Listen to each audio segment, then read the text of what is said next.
अस्सलाम वालेकुम, सुबह बखैर। आज 29 दिसंबर आपकी और मेरी ये साल की आखिरी मुलाकात है। 2 दिन बाद जब आपसे मुलाकात होगी तो एक नया साल होगा। 2023 ख़त्म होने में सिर्फ 2 दिन रह गए हैं। फिर एक नया साल, नई उम्मीदें, नई आरज़ुएँ, नए वादे, नए इरादे होंगे। दिसंबर के इन आखिरी दिनों में हमें सिर्फ आने वाले साल में बेहतरी के ख्वाब ही नहीं देखने चाहिए, बल्कि ये जायज़ा भी लेना चाहिए कि गुजरने वाले साल हमने बहैसियत एक फ़र्द और बहैसियत एक कौम क्या खोया, क्या पाया। साल के आगाज़ पर हमने जो दावे और वादे किए थे, क्या उन पर अमल भी किया? हमने अपनी और दूसरों की ज़िंदगियाँ बेहतर बनाने के लिए क्या किया? तो आइए देखते हैं कि साल 2023 कौन कौन सी खुशगवार और नाखुशगवार यादें छोड़कर रुखसत हो रहा है। इस साल मुल्क की सियासी और मुआशी सूरत हाल कैसी रही? खेल के मैदान में हमें कितनी कामयाबियाँ नसीब हुई और कितनी नाकामियाँ हमने समेटी? इस साल कौन कौन हमसे बिछड़ा और कौन कौन से ऐसे आम वाक़यात हुए जिन्होंने हमारी और आपकी ज़िंदगी पर गहरा असर डाला? मुल्क भर में जराइम की क्या सूरत हाल रही? सोशल मीडिया पर कौन कौन से ट्रेंड बने? इन तमाम से चीज़ों पर नज़र डालेंगे। और आज जब मैं आपसे बात कर रही हूँ तो ये साल गाज़ा के लिए अच्छा नहीं रहा, ये साल फ़लस्तीनियों के लिए अच्छा नहीं रहा। 84 दिन हो गए हैं गाज़ा पर इसराइल के हमले को। 20,000 से ज़ायद कीमती जानें जा चुकी हैं, जिसमें 70% जो तादाद है वो ख़वातीन और मासूम बच्चों की है। दफनाने के लिए अब तो कब्रिस्तान भी नहीं रहे और मरीज़ों को लेके जाने के लिए हस्पताल भी नहीं है। तो इस दुआ से अपने साल के आखिरी शो का आगाज़ करेंगे कि अल्लाह पाक फ़लस्तीन की आवाम का हामी नासिर और आने वाला साल फ़लस्तीन के लोगों के लिए बहुत अच्छा साल। उन्हें जो कुर्बानियाँ दी हैं वो कुर्बानियाँ रायगा ना जाएं। अब आगे बढ़ते हैं और अपने शो में सबसे पहले मैं ये भी देखना चाहूँगी कि हम ज़रा हमारे मुल्क का जो सियासी साल अगर देखा जाए तो वो कैसा रहा है। अदालती फ़ैसलों के वाले से बात भी करेंगे कि इस साल अदालती फ़ैसले कैसे आए। रवां बरस सियासत के साथ साथ अदालती गहमा गहमी का भी साल रहा। चंद अहम फैसलों को देखें तो मार्च में लाहौर हाई कोर्ट ने बगावत का मुकदमा दर्ज करने के कानून को कलअदम करार दिया। अगस्त की बात करूं तो अगस्त में Supreme Court review of order and judgment act 2023 कलअदम करार दिया गया। अगस्त में ही सुप्रीम कोर्ट ने पीटीआई सरबराह के खिलाफ तोशाखाना केस के फैसले को बादियो नज़र में गलत करार दिया। सितंबर में आ जाते हैं जी। सितंबर में सुप्रीम कोर्ट ने नैब तरामीम को कलअदम करार दिया। अक्टूबर में सुप्रीम कोर्ट ने फौजी अदालतों में सिविलियंस का ट्रायल कलअदम करार दिया। दिसंबर में सुप्रीम कोर्ट ने इंट्रा कोर्ट अपील में इस फैसले को कलअदम करार दिया। सुप्रीम कोर्ट ने मुल्क में इलेक्शन कराने का भी हुक्म दिया। इसके अलावा इस्लामाबाद हाई कोर्ट ने पाकिस्तान के साबिक वज़ीर आज़म नवाज शरीफ को एवनफील्ड रेफरेंस और अल अजीज़िया रेफरेंस में बरी करते हुए एहतिसाब अदालत की सज़ा को कलअदम करार दिया। अहम अदालती फ़ैसलों और सियासी सूरत हाल पर बात करने के लिए हमारे साथ मौजूद हैं नुमाइंदा समा आसिम नसीर और सियासी तज्ज़ियाकार माजिद निज़ामी। उनको शामिल गुफ्तगू करेंगे। अस्सलाम वालेकुम and a very good morning to both of you. सबसे पहले तो ज़रा माजिद मैं आपसे जानना चाहूँगी कि इस वक्त हम देख रहे हैं कि मुल्क में बहुत से अहम सियासी मामलात जो हैं वो अदालतों में ज़ेर समात हैं। इन मुकदमात के फ़ैसले सियासत पर कितने असरअंदाज होंगे? जी बहुत शुक्रिया। ये साल क्योंकि इलेक्शन का साल था, असम्बली अपनी मुद्दत पूरी कर रही थी और उससे पहले भी तहरीक अदम एतमाद के बाद एक नई हुकूमत वजूद में आ चुकी थी। तो इस साल में बाकी सालों से ज़्यादा सियासी गहमा गहमी देखने में आई और चूँकि सियासत का खासा ताल्लुक अब पानामा केस के बाद से अदलिया से भी जुड़ गया है, तो इसलिए सियासतदान अपने फैसले वहाँ से भी करवाते हैं। और हमने देखा कि इस दफ़ा अदलिया भी खासी मुतहर्रिक रही और उनके क्रेडिट के ऊपर भी खासे बड़े फैसले हैं जो इस साल आए, जिसमें नवाज शरीफ की नाअहली ख़त्म होना है, इमरान खान की नाअहली है, फिर उसका वापस होना है। पाकिस्तान के अंदर सुप्रीम कोर्ट के लिए खुद भी बड़ा चैलेंजिंग फैसला होगा ये। जी बिल्कुल, वो इसलिए होगा कि अगर उसके अंदर कुछ लोगों को जिम्मेदार ठहराया जाता है या उस सज़ा को गलत कहा जाता है तो पाकिस्तान की 50 साल की जो तारीख है उस पूरी तारीख के ऊपर सवालिया निशान पैदा हो जाएंगे। उसके अंदर कई ऐसे इवेंट्स हैं जो भुट्टो फांसी से रिलेटेड हैं। अगर उसके ऊपर कोई ऐसा फैसला आता है तो वो सारे किरदार, वो सारे इदारे, वो तमाम वाक़यात मुतनाज़िया हो जाएंगे। तो इसलिए बहरहाल ये एक बहुत बड़ा फैसला होगा। सही, ठीक है। अच्छा माजिद, पाकिस्तान में ना हमारी अदालतों पर इल्ज़ाम लगता रहा है कि वो भी पॉलिटिकल इंजीनियरिंग का हिस्सा रही हैं। कितनी सदाकत है इस इल्ज़ाम में वैसे? जी, इसमें चूंकि हमारे पास साबिक जजेस के इंटरव्यूज हैं, उनकी तकारीर हैं, फिर हमारे पास एक हाजिर सर्विस जज जो शौकत अजीज सिद्दीकी हैं, उनकी एक तकरीर है जिसमें कई लोगों ने एतराफ़ किया, कई लोगों ने इल्ज़ाम लगाया कि हमें इन्फ्लुएंस किया जाता था या इन्फ्लुएंस किया जा रहा है। अच्छा आसिम, आप मुझे बताइएगा कि पाकिस्तान की तारीख में पहली बार अहम मुकदमात की कार्रवाई बराह रास्त नशर की जा रही है। ये हमने से पहले कभी नहीं देखा। वो तो नए चीफ जस्टिस आए और उन्होंने कहा कि बराह रास्त ये चीज़ होनी चाहिए। तो फैसलों की शफाफियत पर इससे कितना असर आपको लगता है पड़ा है? मदिया, बहुत शुक्रिया। देखें, इससे बड़ा और क्या आपको इसमें शफाफियत नजर आएगी कि जो इलेक्शन 2024 का इनेकात है उसका इंतखाबी शेड्यूल जारी होने की जो असल में कली है वो तो खुली ही इसी बराह रास्त नशरियात ने, और वहाँ पर अवाम को असल में पता चला कि रिपोर्टिंग होती क्या है, किस तरह रिपोर्टिंग होती है। तो एक मुस्बत रिपोर्टिंग की तरफ एक बहुत बड़ा कदम है पाकिस्तान की अवाम के लिए। मैं समझता हूँ ये सिर्फ सुप्रीम कोर्ट या आला अदलिया नहीं, ये आपके सिविल कोर्ट्स में भी होना चाहिए। वहां पर दोनों फ्री कैन और वो जज साहिबान जो के इंसाफ प्रोवाइड कर रहे हैं, उन सब का पता चल जाएगा कि कौन किसे फेवर कर रहा है, कौन कानून को फेवर कर रहा है, कौन जस्टिस दे रहा है और कौन इनजस्टिस कर रहा है। जिस तरह इलेक्शन का शेड्यूल जब जारी होना था, तो ये मैं छोटा सा आपको हवाला दे रहा हूँ जो कि इसकी प्रोसीडिंग का हिस्सा है कि जस्टिस सरदार तारिक बार बार पूछ रहे थे कि भाई कौन है, बताएं तो सही। तो वो इस तरह देख रहे थे इलेक्शन कमीशन के कि हमने शेड्यूल जारी नहीं, और वो जिस तरह शेड्यूल जारी करवाया गया चंद घंटों के अंदर, उसकी एक अहम और मैं समझता हूँ सबसे शानदार मिसाल ये है कि यही लाइव कवरेज जो है उसने फिर किसी को हिलने नहीं दिया। अदरवाइज उससे पहले ये होता था कि जनाब आप व्हाट्सएप पे मैसेज करेंगे। आपको लगता है कि एक प्रेशर भी था कि आप ऐसी चीज करें कि जो लोग उसको देख सके, क्योंकि आपको पता ना कि हमारे पाकिस्तान में नैरेटिव बिल्डिंग की गेम क्या है, और किसी शख्स के आने से पहले हम देखते हैं कि यहाँ पर कुछ कीबोर्ड माफिया जो है वो एक्टिव हो जाती हैं, रूमर मिल्स एक्टिव हो जाती हैं, और किसी की भी रेपुटेशन के हवाले से बहुत सीरियस कंसर्न्स खड़े करना शुरू कर देती हैं। तो ये भी एक बहुत अहम रीज़न थी कि जिसकी वजह से वो जो है ना कि बराह रास्त के हर टीवी पर नशर की जाए वो तमाम तर हेयरिंग जो कि बड़ी इंपॉर्टेंट था कि लोग जान सके कि भाई नहीं एग्जैक्टली इस हेयरिंग में हुआ क्या था। क्या ये भी एक बड़ी रीज़न है उन नैरेटिव को नलिफाई करने के लिए? एग्जैक्टली देखें, यही तो बेसिकली आपको मालूम ही होगा कि असल में टीवी है क्या, अगर हम लाइव स्ट्रीमिंग है क्या कि हम बिल्कुल टाइम के साथ चल रहे हैं। और इसी तरह जब प्रोसीडिंग ऑफ द कोर्ट्स है वो आपको जब बिल्कुल एक मालूम होगा कि ये अभी जज साहब का तो किसी को नहीं पता होगा, या जो वकील वहां पर जरा कर रहे हैं उनका क्या ज़हन है। ठीक है, जिसके ऊपर इल्ज़ाम है वो अपने इल्ज़ाम को डिफेंड कर रहा है और जो इल्ज़ाम उस पर आयद कर रहा है वो अपना केस लड़ रहा है, लेकिन जज के ज़हन का तो किसी को नहीं पता।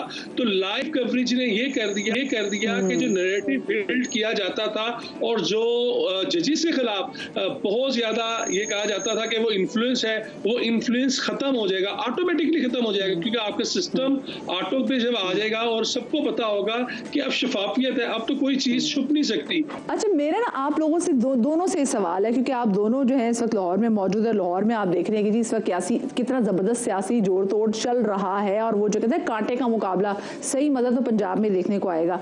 तो मुझे जरा बताएं क्या चल रहा है, क्या लग रहा है आपको कि आने वाले दौर में कौन सी सियासी पार्टी, दोनों, मेरा माजिद आपसे भी और आसिम आपसे भी सवाल है, कौन सी सियासी पार्टी आपको ज़्यादा मुस्तहकम होते हुए नजर आ रही है? अगर मुझे कंटिन्यूटी माजिद आपसे शुरू करूं मैं, माजिद से। अच्छा जी आसिम आप कंटिन्यू कीजिए।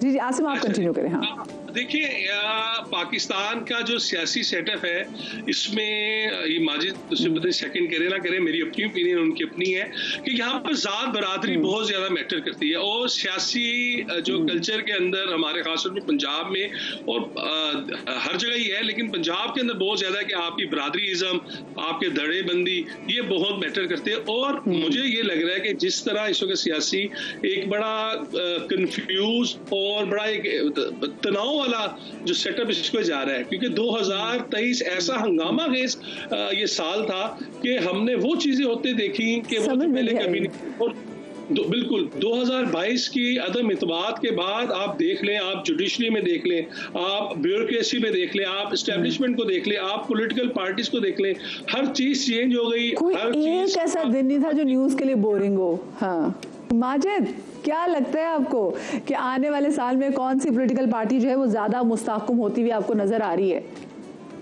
जी अभी तो मैं समझ रहा हूँ कि इलेक्शन में तकरीबन 1 महीने से ज्यादा का वक्त है और सियासी हालात के बदलने का बिल्कुल पता नहीं चलता।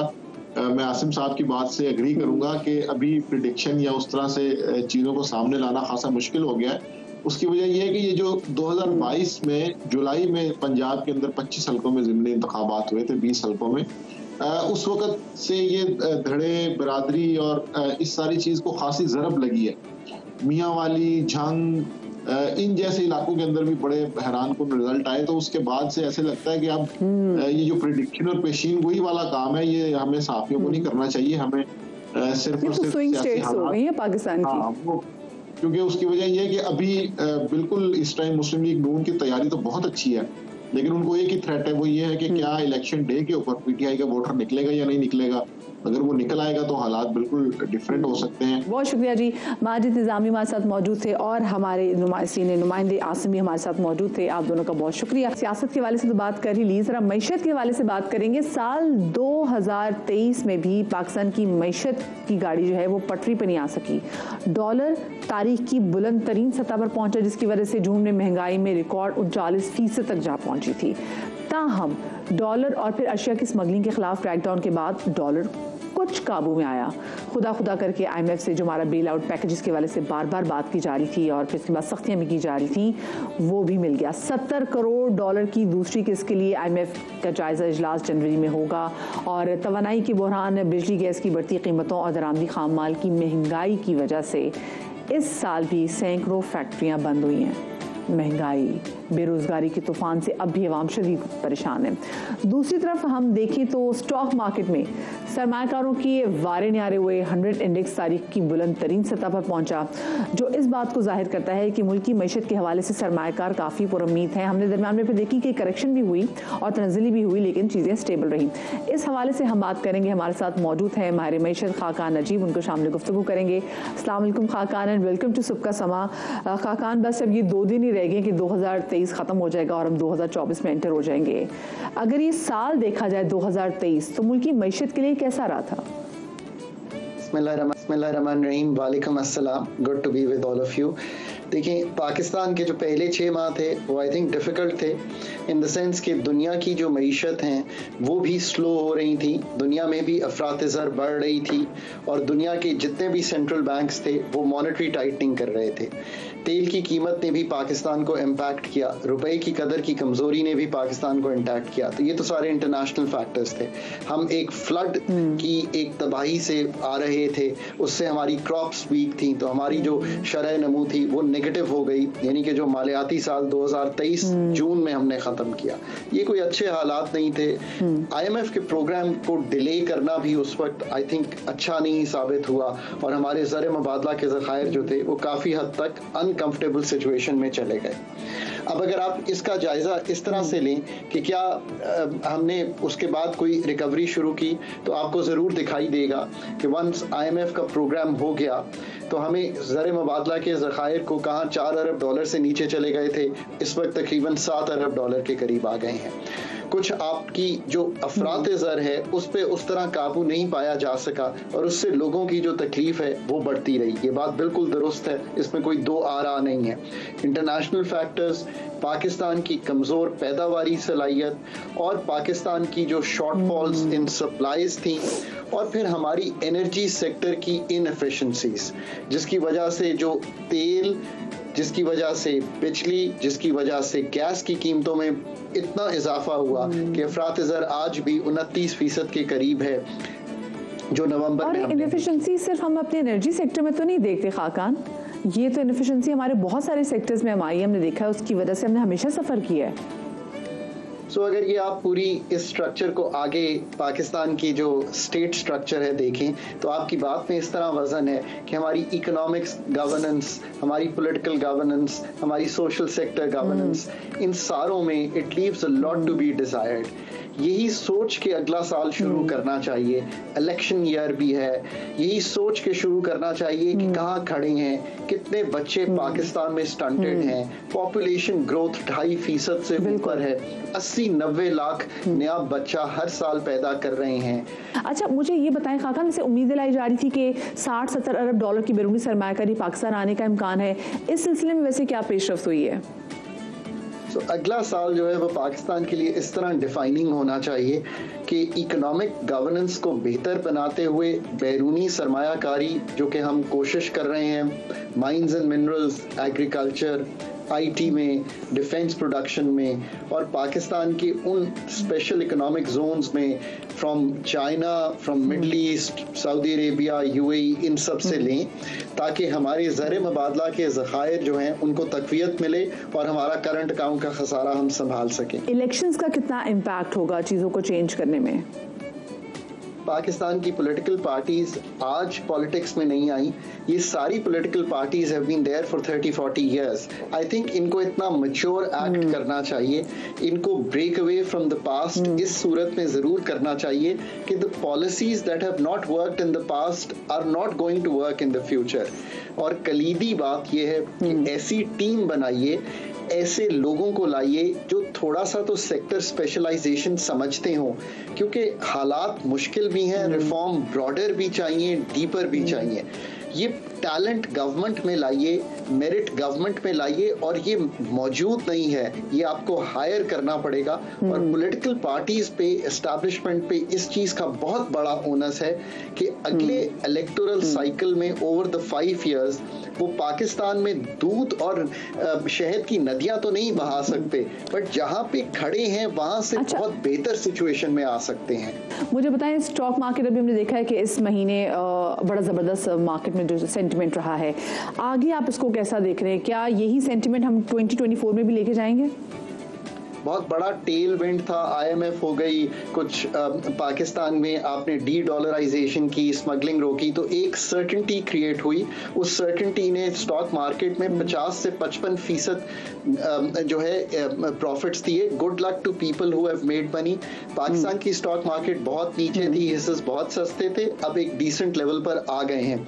आने वाले दिनों में जैसे इकोनॉमी अब बिहेव करेगी, 8 फरवरी का जो ट्रांजिशन होगा, जितनी अच्छे मंशूर आएंगे, एस्टैब्लिशमेंट कोशिश कर रही है इन्वेस्टमेंट लाने की, उस तरफ जिस तरह हम बढ़ेंगे, आईएमएफ का नया प्रोग्राम करना है। Also मुझे बताएं, रुपया मुस्ताकम होता आपको नजर आ रहा है? क्विकली, मेरे पास टाइम कम है, तो एक जुमले में मुझे आपका जवाब चाहिए। रुपये भी एक स्टेबिलिटी आपको दिखाई देगी। आने वाले दिन पाकिस्तान के ज़खायर को बेहतर करेंगे। आने वाले 2 माह में काफी डॉलर इनफ्लोस पाकिस्तान आएंगे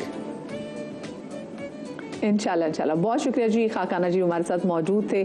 2023 में जहां पर बहुत अच्छी खबरें आई, वहां पर कुछ सेलिब्रिटीज के घर पे भी अच्छी खबरें आई। वो कौन कौन थे आपको दिखाते हैं।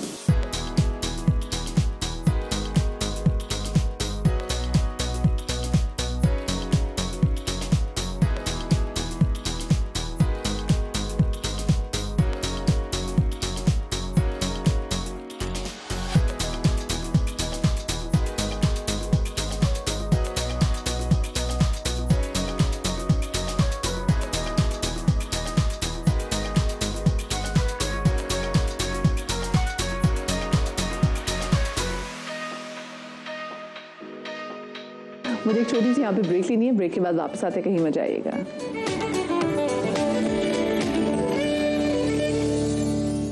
Welcome back after the break. हालात जैसे भी हों, अगर कोई दिलचस्प वीडियो नज़र से गुजरे तो बंदा उदासी में भी एकदम से मुस्कुरा देता है। और ऐसी बहुत सारी वीडियोस हम देखते हैं, हमारे सोशल मीडिया पर वायरल हो जाती हैं। हम अक्सर देखते हैं कि हमारे मैच की परफॉर्मेंस अच्छी ना हो, किसी ने बहुत अच्छा परफॉर्म किया हो, या किसी भी स्पेक्टेटर की कोई भी ऐसा एक्सप्रेशन हम देख लें जो बड़ा अनयूजुअल किस्म का आता है, तो आपको पता है कि हमारे पाकिस्तान में लग चुकी बड़ी कमाल किस्म की मीम फैक्ट्रीज, और क्या क्या मज़ेदार किस्म की मीम्स निकल के सामने नहीं आती। मैं अक्सर हैरान होती हूँ कि लोगों का इतना दिमाग कैसे काम करता है कि वो चीज़ जो हमने सोची भी नहीं होती, उसको एज अ मीम जब वो निकाल के लेकर आते हैं तो भाई वाकई मज़ा बड़ा आता है। और मेरे ख्याल से हमारे पास मीम ज़्यादा होनी भी चाहिए, क्योंकि हमारे पास ज़्यादा ऐसी कुछ चीज़ें हैं नहीं कि जो हम एंटरटेन कर सकें। हमारे पास हंसने वाली चीज़ें बहुत कम है, एंटरटेन करने वाली चीज़ें बहुत कम है। ऐसे में जितने भी हमारे मीमर्स हैं उनको तो हमें स्पेशली ट्रिब्यूट पेश करना चाहिए ना, कि भाई उनकी वजह से हमारे चेहरे में मुस्कुराहट आ जाती है। इस साल अगर हम देखें तो 2 ऐसी मीम्स हैं जो बड़ी ही हिट हुई हैं। उनमें से एक तो मोए मोए, भाई मुझे समझ नहीं आती है मोए मोए ऐसी क्या चीज़ है। छोटे छोटे बच्चे भी कह रहे हैं ओ हो जी देखो मोए मोए हो गया। अरे भाई क्या है मोए मोए, कुछ समझ में नहीं आ रही। बाद में पता चला कि ये तो सर्बिया के गाने की धुन थी जिसे सोशल मीडिया पर एकदम तहलका सा मचा दिया। बच्चे बड़े लड़के लड़कियां जिसे देखो मोए मोए कर रहा है, इस पर परफॉर्म कर रहा है। और असल में तो जो गाने के अल्फाज थे वो थे मोए मोए थे, लेकिन जो वायरल हुआ वो था मोए मोए।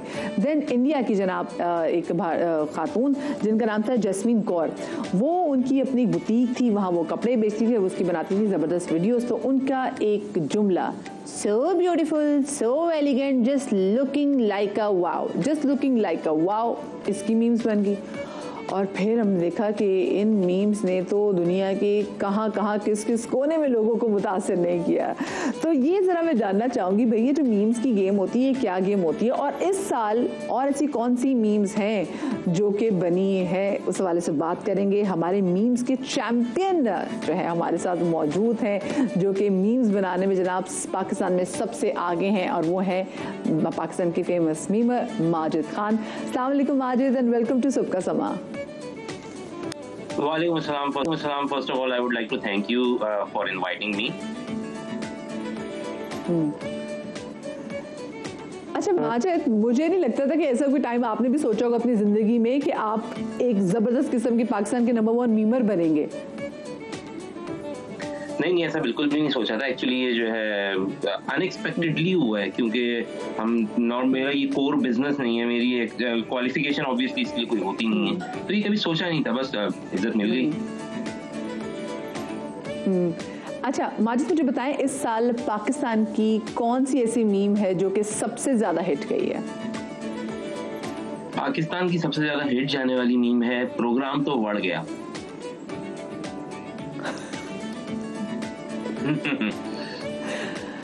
पाकिस्तान में असल में चक्कर ये जो है ना, ये बहुत ज्यादा ना, वो जैसे जो ऑर्गेनिक कैरेक्टर वायरल होता है ना, जैसे मेरा दिल ये पुकारे आजा वाली लड़की का जो डांस था, या अहमद शाह जो बच्चा है, या फिर वो पार्टी हो रही है, इस टाइप की चीजें ना साल में कोई एक होती है।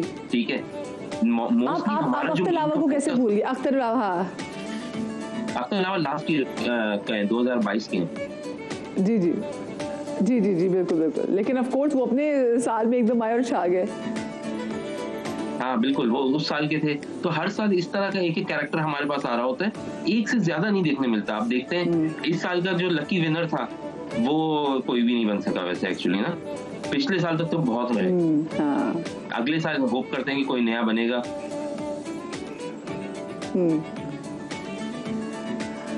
अच्छा, ये क्या मीम्स बनाने में मीमर्स का आपस में मुकाबला होता है?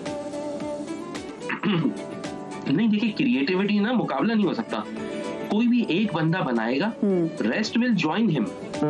बस आपको एक चीज चाहिए, एक शोशा छोड़ना बोलते हैं ना, वो छूट जाए बस, सारी की सारी आपके पीछे एक बैंड वैगन लग जाएगी जो पूरा उसको वायरल कर देगी। अच्छा माजिद, मुझे बताएं, जब भी पाकिस्तान और भारत के दरमियान मैच होता है तो हम देखते हैं कि मैच सिर्फ प्लेयर्स के दरमियान नहीं होता, ये हमारे जो मीमर्स होते हैं ना उनके दरमियान मुकाबला होता है। और ट्विटर पे कहीं ना कहीं मैं तो लग रहा होता है कि जी पाकिस्तान मीम्स में जीत गए हुए हैं। आपको क्या लगता है कि इन दोनों में जो मुकाबला होता है तो किसका ज्यादा अच्छा सेंस ऑफ ह्यूमर है? देखिए, एक तो अगर क्वांटिटी की बात करेंगे ना तो इंडिया के पास quantity obviously because of their population, लेकिन पाकिस्तान के पास एक तो क्वालिटी मिलेगी, दूसरा पाकिस्तानी आर लाइक के they like to follow some ethical boundaries. उनके मीम्स में कभी आपको गालियां नहीं मिलेंगी पाकिस्तान के मीम्स में, ठीक है, वो बहुत ही तमीज में रहते हैं। और आखिरी एक और चीज के पाकिस्तानी जो है ना, they can laugh on their own misery, अपनी तकलीफ पे हंस लेंगे। हम पाकिस्तान हार रहा होगा ना, हम तब भी हंस लेंगे। लेकिन इंडिया पे अगर आप लोगों को देखें ना, उनमें इतनी टॉलरेंस नहीं है। वहाँ इंडिया अगर हारेगा, वो लोग उनको बैशिंग कर रहे होंगे, गालियां दे रहे होंगे, उस वक्त मीम्स नहीं आ रहे होंगे, उस वक्त सिर्फ और सिर्फ ना बुराई चल रही होगी। पाकिस्तान में ऐसा नहीं है, हम हर हालात में जी लेते हैं और हर हालात में खुश रह लेते हैं। सही। अच्छा माजिद, मुझे बताएं कि जब किसी एक पर्सनालिटी पर मीम्स बनना शुरू हो जाती हैं तो आपको नहीं लगता कि कहीं ना कहीं उस पर्सनालिटी का, ठीक है वो जहाँ कैश भी लोग कराते हैं, उस पर कहीं ना कहीं ये प्रेशर भी आने लग जाता है कि पूरी दुनिया के लोग मेरा मजाक उड़ा रहे हैं? देखिए जरूरी नहीं है कि वो मजाक उड़ा रहे हो ना। बहुत सारे लोग ना वैसे अटेंशन की तरफ, अटेंशन के लिए क्रेव कर रहे होते हैं, उनको चाहिए ही अटेंशन, लेकिन ऐसा जरूरी नहीं है कि वो सिर्फ मजाक उड़ाने की फॉर्म में अटेंशन हो सकता है। वो एक चीज सिर्फ वायरल हो रही हो, लोग उसको जो है ना शेयर कर रहे हो, और हो सकता है पॉजिटिव कंस्ट्रक्टिवली वायरल हो रही हो, तो ऐसा जरूरी नहीं है। हाँ, लेकिन अगर उसके अंदर कुछ ऐसा था कि जिसकी वजह से वाकई जो कि नहीं फैलना चाहिए था, तो फिर है क्वेश्चन मार्क कि ये होना चाहिए था या नहीं, या फिर उसको नहीं फैलाया जाए। वहाँ पे कुछ इसकी कोई एथिकल गाइडलाइंस है ही नहीं, यहाँ पे कोई प्रिंसिपल्स है ही नहीं, तो ये एक है थोड़ा सा जो आपको बोलेंगे कि ड्रॉबैक है इस फील्ड का। आपको नहीं लगता कि ऐसी सिचुएशन में ये जो मीम्स हैं ये आपका पूरा ध्यान जो असल मुद्दे से हटा देता है? असल में चक्कर ये कि ये जो इंडस्ट्री है ना, इसको आप इतना रेगुलेट कर नहीं सकते, एक हद तक कर सकते हैं, बट कोई ना कोई बंदा किसी ना किसी तरीके से लूप होल्ड ढूंढ लेगा। तो ये लोगों को हंसना तो अलाउड कर दें कि कोई बात नहीं, तुम हंस लो इसके ऊपर, इस एक मामले पे हंस लो। हाँ, कुछ चीजें सेंसिटिव होती हैं। जैसे पर्सनल फेवरेट मीम कौन सी आपकी इस साल का? देखिए, मीम तो फेवरेट हो नहीं सकता क्योंकि वो तो टाइम टू टाइम चेंज हो रही होती है ना। It's like a song, life time आप एक सॉन्ग नहीं सुन सकते। तो मतलब इस साल का तो प्रोग्राम तो बढ़ गया, वो तो इतनी ज्यादा एक वैसी बात है कि ये हर 2 घंटे के बाद यूज की जा सकती है कि ये भी बढ़ गया, वो भी बढ़ गया। मोए मोए इट्स लाइक कच्ची हो गई। तो अब हर ये डेली लाइफ के जार्गन्स बन रहे हैं हमारे पास। हम इनको बाहर निकलते हैं, रोड पे कुछ हुआ उसको बोलते हैं मोए मोए, उसको वो भी हमारी बात समझ लेगा, हम भी उसकी बात समझ लेंगे, तो मसला ही नहीं, अंडरस्टैंडिंग हो गई है। सही, वो पंजाबी में कहते हैं ओए ओए, उसकी ओए ओए, तो वो ना मोए मोए हो गई। चलिए ठीक है, कंफ्यूज निकल आई। थैंक यू सो मच जी। We had with us Abdul Majid Khan, जो कि पाकिस्तान के फिल्मर है, और वो भी अपना एक पूरे, जब भी साल का एंड होता है तो हम देखते हैं कि माजिद की जानिब से एक बड़ा ज़बरदस्त आता भी कि इस साल कौन सी ऐसी मीम पर्सनालिटी थी जो काफ़ी हिट थी। हर गुजरता साल हमें कुछ ऐसे गम भी दे जाता है जिसका मदावा बड़ी मुश्किल से होता है। साल 2023 भी कई प्यारे और नामवर लोगों को हमसे छीन कर ले गया। इन बड़ी शख्सियात में मारूफ शायर अमजद इस्लाम अमजद, अदाकार और सदाकार ज़िया मोहिद्दीन साहब, अदाकार और ड्रामा निगार शोएब हाशमी, अदाकार शकील, अदाकार कवी खान साहब, कमेडियन माजिद जहांगीर, गुलकार वासु, गुलकार याकूब आतिफ और दीगर बड़े नाम शामिल हैं। ये सब शख्सियात अपनी ज़ात में एक अकेडमी, एक इदारा थे। उनकी खिदमात और कारकर्दगी को कभी फरामोश नहीं किया जा सकता।